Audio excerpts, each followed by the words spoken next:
Welcome to Water Myth Busters channel. The channel exists to make water info simple, accurate, and useful by using evidence, and help people to highlight real-world water challenges. Welcome to this explainer. Today, we are diving into a genuinely fascinating, incredibly detailed academic paper from 2026 called Indus Waters Sharing and Governance, the Jammu and Kashmir Perspective. We're going to be looking way beyond the international borderlines to unpack the absolute micro-realities of one of the most critical and heavily scrutinized water treaties on the planet.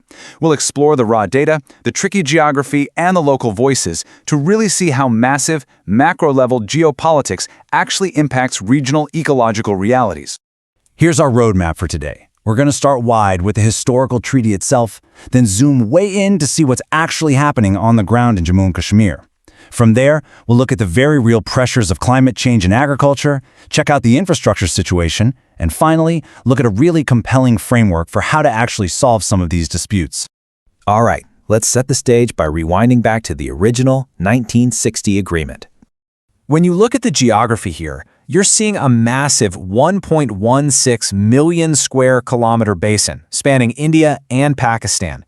Now, India contributes about 27% of this total drainage area. But as the researchers detail in the paper, it's the specific way this water is divided that makes the whole situation so incredibly complex.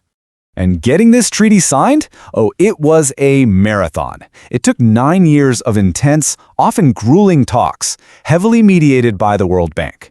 The paper actually notes a super pivotal moment in 1954 when India opened the Bakra Canal. You know, that move significantly raised the stakes for water security downstream in Pakistan, and it kind of forced the negotiations forward until they finally inked the deal in September 1960. So how did they actually split it? Well, they essentially partitioned the river system. India got control of the 3 eastern rivers. That's about 33 million acre-feet of mean annual flow. To put that into perspective, that is enough water to cover the entire state of New York in roughly a foot of water. Pakistan, on the other hand, received the 3 western rivers, totaling nearly 135 million acre-feet. Now, this clean division did create a highly durable confidence-building measure between the two countries. But as we'll see, it also left some really significant regional voices feeling totally unheard. Which brings us right into our next point, the localized impact on Jammu and Kashmir. Check out this breakdown. A massive 60% of the Indus drainage area within India sits entirely within Jammu and Kashmir. That makes J&K the absolute most pivotal stakeholder within India's portion of the basin. And yet, the paper strongly argues that it has historically been an overlooked voice when it comes to governing these waters. Because of this, the paper impartially documents some serious local grievances. Former leaders in J&K have openly stated that they feel the treaty basically bypassed their localized water rights, which created this lasting sense of grievance over how resources are allocated.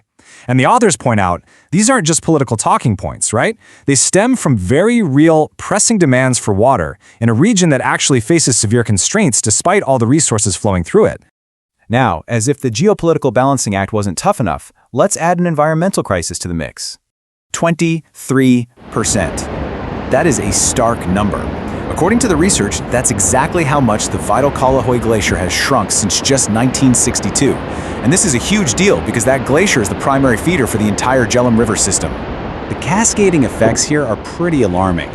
The region is experiencing a steady annual warming of about 0.04 to 0.05 degrees Celsius, and that's forcing the snow to melt way too early. Since a staggering 60% of the annual runoff for the Indus relies on snow and glacier melt, these changes mean you get severe reductions in summer stream flow, literally when farmers need the water most, while at the exact same time increasing the risk of catastrophic flash floods. It's a lose-lose situation. So what does this actually mean for the people living there? Let's look at the agricultural impact. If you look at this agricultural vulnerability index sourced right from the paper, you can clearly see that the central and southern districts of the Kashmir Valley, places like Anantnag and Kulgam, face extremely high risk. These are farming communities that heavily depend on precise, predictable water flows, and those flows are just completely being disrupted by both climate change and those treaty limitations we talked about earlier. And here's a really striking reality the paper pulls from the data. Despite sitting on massive water resources, over 70% of cultivable land in Jammu and 40% in Kashmir remains completely unirrigated. Why? Well, it's because the highly mountainous, seismically active terrain makes building extensive canal networks incredibly difficult. So farmers are basically left totally exposed to those unpredictable weather patterns we just outlined. This naturally brings us to the infrastructure side of things. How do you manage water you can't easily channel? J&K actually has a massive identified hydropower potential of over 16,000 megawatts, but current development is heavily restricted. Because the treaty dictates that India cannot build significant water storage on those western rivers, projects like Sawalkot, Pakal Dil, and Kishanganga have to be run-of-the-river designs. This literally restricts the region's ability to maximize its power generation, and crucially, it stops them from storing water for the dry seasons.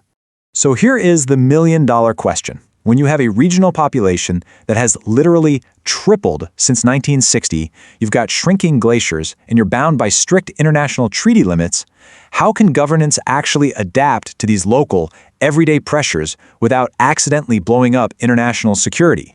To figure that out, the researchers propose a really interesting sociological framework to change the conversation. They apply what's known as J. Rothman's area framework to the Indus Waters dispute. The whole goal of this model is to shift this highly polarized zero-sum issue of water rights into a positive-sum cooperative dialogue. It's really about changing the entire culture of how these negotiations are handled, so we can finally move away from just bitterly arguing over borderlines and water quotas. Here's how it actually plays out in 4 steps. First is the adversarial stage, where parties just get it all out on the table and acknowledge those raw us versus them demands. Second is the reflective stage, where you dig deeper to understand the emotional needs driving those demands, like J&K's feeling of being silenced, right? Third is the integrative stage, where those diverse perspectives are actually recognized and combined. And finally, action, where stakeholders create shared, cooperative plans. The authors make a strong case that applying this exact model is the only real way to build sustainable governance that actually includes all voices. Which leaves us with a pretty massive final thought to chew on today. Are rigid mid-20th century treaties robust enough to handle the 21st century environmental realities we're facing? Or do they absolutely have to evolve to incorporate changing climates and local regional perspectives before the strain becomes just too much? It's a genuinely fascinating question to consider. Thank you so much for joining me on this deep dive into the data, and keep learning. And don't forget to like, share, and subscribe the channel for more videos on the water governance in South Asia.